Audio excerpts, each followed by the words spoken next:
website right now and download my free course on alternate picking mastery. It contains 5 essential exercises that will take you to alternate picking mastery faster than you can imagine. And then I've included my method of how to lay out a practice plan in just 1 to 2 minutes that will absolutely boost your results like nothing you ever tried before. So go download it right now. It's free.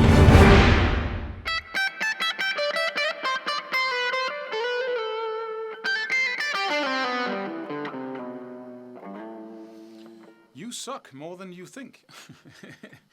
Of course, a little provocative title here on the video in order to get your attention. But that's actually true in many cases. You know, ever tried to learn a language that wasn't your own?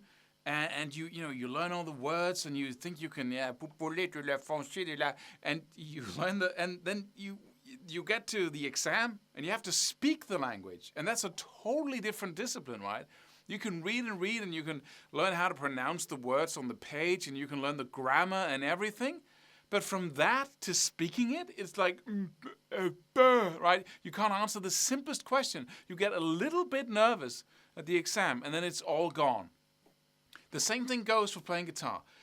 And when that happens, we often overanalyze our way into something. Oh, there must be some mystery to improvising, or there must be some mystery to playing solos, or whatever it is. But there's no mystery. You're just not as good as you think you are, right? Because you can play the chords, for instance. Let's say it's just, you can play the chords, but when you then have to play the song, and there's no mercy because there's another guy singing. Right? And you have to you can't stop. You can't stop and take 1 second to just, right? So there's no mercy, so you can't play the song suddenly. But that's not because of some mystical quality of talent that's going to bring you there, or it's just because you're not that good yet, right? And the same thing goes for improvising. You might be able to, shred the scale and play a couple of, some licks, but then when the music plays, you have that hammer in the background. Come on, follow, play, come on, do it, right? Play something interesting, and then another thing, right? Make it, and you can't do that because you simply don't know how. It's not because, how I got the technique down and I got the scales down and I, to some degree, I have the rhythm down, right? But I still can't solo. Why is that? Well, because when you have to combine your tools, if you want to build a house, right, and you're doing it on time, you're timed, right? You have to build a house in 2 hours. Then you just have to master your tools. You just have to be able to say, okay, 1, 2, 3, and then you take your shovel, you take the whatever, the concrete, whatever you use, right? And you have to know exactly how to combine them. In other words, you have to really be experienced using those tools. Then you can time yourself. Then you can suddenly deliver something in a time frame. And music is time. It has a clock ticking. So mastery is your friend. Whenever you master something, then you can start playing music. Most people, most intermediates are at the level where they have to really focus on what they're doing when the clock is ticking, when they are playing up against the music. And that's still a very conscious way of producing music. It's only when you come to the point where it's so super easy what you do. All right? You can do it at twice the tempo. Right? Then once you can do that, it's really easy to. Right? Suddenly you can put all kinds of stuff in there, feeling little details, because you have all that headroom with what you can do. You can really use your tools. The same thing goes for soloing, and what most people don't see is that their rhythm skills are underdeveloped. So we focus on the notes, we learn a lot of licks, but when it comes to really, we can't play triplets, we can't combine triplets with quadruplets and 8th notes and 16th notes and 16th note triplets. All that, all that, we don't have that skill yet. So we stumble and fall all the time. We try to combine rhythms and notes and all kinds of techniques and arpeggios and scales, and it's just too much. So we stumble all the time. So you have to slow down, practice over.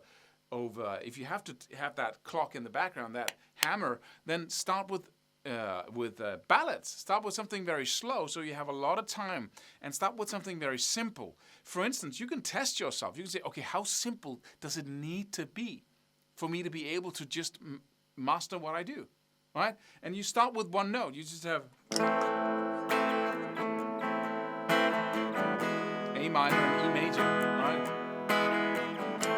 How simple does my scale tools need to be? How simple does my arpeggio tools need to be?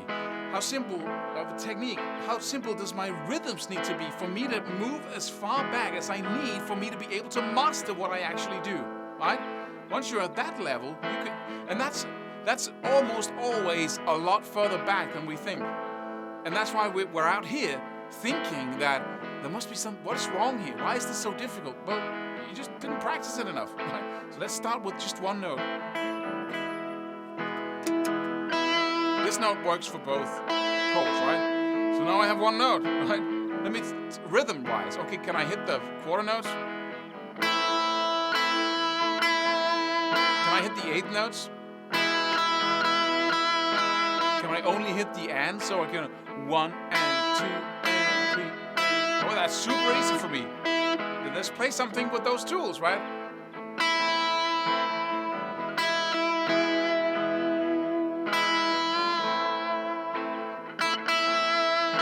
Maybe I can play triplets too. 1, 2, 3, ba, ba, ba, ba.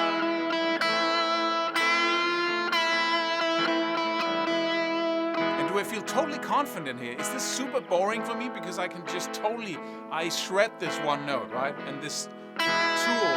So do I need to add some more?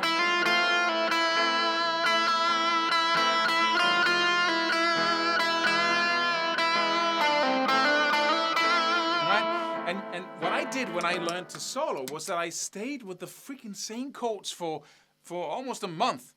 And I stayed in one place, in one scale shape. I practiced all of it, right? I practiced all scale shapes and all the other things I used to practice. But for soloing purpose, I just stayed in one place with the same freaking 3 or 4 notes. And then I was very acutely sensitive to whether or not I was moving into something I couldn't do. And it was always very often rhythm, right? I was, I can't, what am I doing here? Da, ba, da, dee. So I went back into what I could do. And that made me realize how little I could really do. And then I could start expanding from there.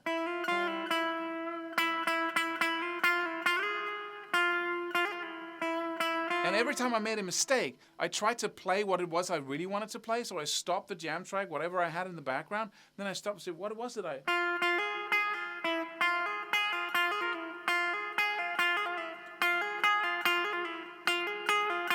And I played it 30 times, right? And then I put back the jam track again to play it right. And that was the process. And so you fall back to your first line of defense, and then from there you move gradually out, and very sensitive to the fact or to the point where you move too far, and you move a little bit back again. And that's a really cool discipline to have. You might want to start your practice sessions or end your practice sessions with that discipline, but it requires you to be very aware of what you do. And when you're just, let's solo, let's have that background music, and let's just play stuff, right?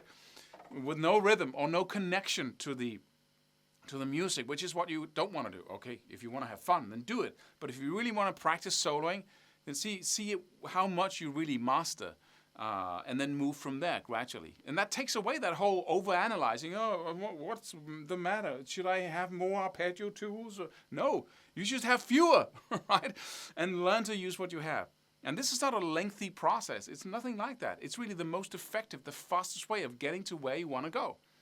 But it's counterintuitive. We just want to put as much stuff on as we can, and then we end up really not mastering anything, and we wonder why it doesn't sound the way we want it to. Subscribe for more free videos. Do it. Do it now. Do it.